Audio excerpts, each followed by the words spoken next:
Bonjour à tous et bienvenue sur ma chaîne Aloha Santé. Aujourd'hui, nous allons parler d'un sujet passionnant, le jeûne intermittent et la perte de poids. Beaucoup d'entre vous se demandent probablement comment le jeûne intermittent affecte le corps et la perte de poids et pourquoi la perte de poids plafonne et que notre poids finit par atteindre un plateau. Alors, sans plus attendre, voyons ça ensemble. Commençons par comprendre l'adaptation métabolique de notre organisme lorsque nous perdons du poids.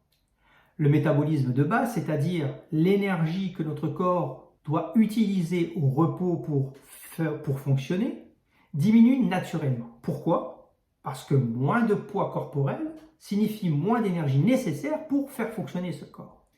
Mais ce n'est pas tout. Nos hormones également jouent un rôle essentiel.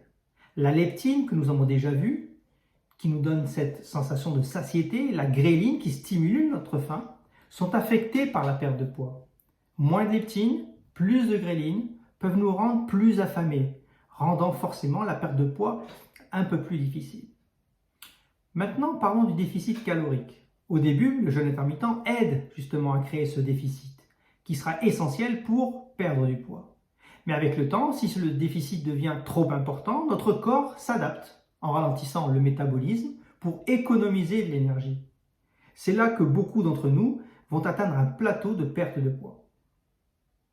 Une autre préoccupation avec la perte de poids rapide, qui correspond à une perte de plus de 1 kg maximum qui est recommandée par semaine, c'est la perte de la masse musculaire. Quand nous perdons trop rapidement du poids, notre corps peut puiser dans les muscles pour avoir de l'énergie et pas seulement dans la graisse. Et comme les muscles brûlent plus de calories que la graisse, eh bien, la perte du muscle peut ralentir encore plus notre métabolisme de base. Et ce n'est absolument pas ce que nous voulons.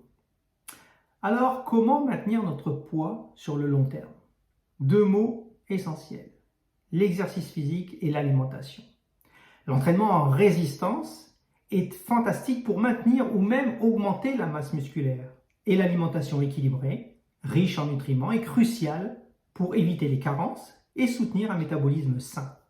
En résumé, le jeûne intermittent peut être un outil utile pour perdre du poids, mais il doit être abordé avec compréhension et prudence. N'oubliez pas, chaque corps est unique et réagit différemment.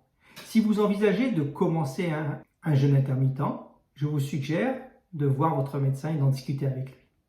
J'espère que cette vidéo vous a été utile. Si c'est le cas, n'oubliez pas de vous abonner, de liker cette vidéo et de partager votre expérience en commentaire. Merci d'avoir regardé et prenez soin de vous. N'oubliez pas, votre santé est votre bien le plus précieux. À la prochaine.